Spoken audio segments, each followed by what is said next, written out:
વલસાડના વેજલપોર ગામમાં gas cylinder ભરેલો ટેમ્પો ડિવાઈડર પર ચડી જતા અકસ્માત સર્જાયો।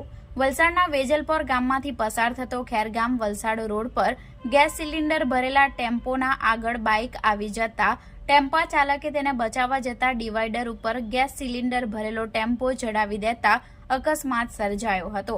અકસ્માત ઘટના સીસીટીવી કેમેરામાં કેદ થઈ। વલસાડ તાલુકાના વેજલપોર ગામના ખેરગામ વલસાડ રોડ ઉપર ગુંદલાવ ચોકડી તરફથી ગેસ સિલિન્ડર ભરેલો ટેમ્પો નંબર GJ19Y5470 વલસાડ તરફ આવી રહ્યો હતો। એ દરમિયાન વેજલપોર ગામ ખાતે ટેમ્પો પહોંચતા જ ટેમ્પાના આગળથી એક બાઇક ચાલકે અચાનક લેફ્ટ સાઈડે ટર્ન મારી દીધો હતો। ટેમ્પો ચાલક બાઇક ચાલકને બચાવવા જતા સ્ટીયરિંગ પરથી કાબુ ગુમાવી દેતા ટેમ્પો સીધો ડિવાઈડર સાથે ધડાકાભેર અથડાઈને ઉપર ચડી જતા અકસ્માત સર્જાયો હતો। અકસ્માતમાં ટેમ્પા ચાલકનો આબાદ બચાવ થયો છે। અકસ્માતની ઘટના સમયે નજીકથી પસાર થતા એક બાઇક ચાલક માંડ બચ્યો હતો।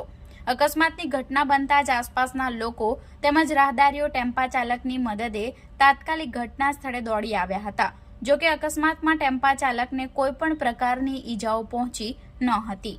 આ અકસ્માતની ઘટના નજીકમાં લાગેલા સીસીટીવી કેમેરામાં સમગ્ર ઘટના કેદ થઈ હતી। આ અંગેની જાણ વલસાડ રૂરલ પોલીસને થતા તાત્કાલિક ઘટના સ્થળે દોડી આવી ટેમ્પા ચાલકની પૂછપરછ કરી ક્રેનની મદદથી ટેમ્પોને ડિવાઈડર પરથી નીચે ઉતારી સાઈડે કરવાની તજવીજ હાથ ધરી હતી।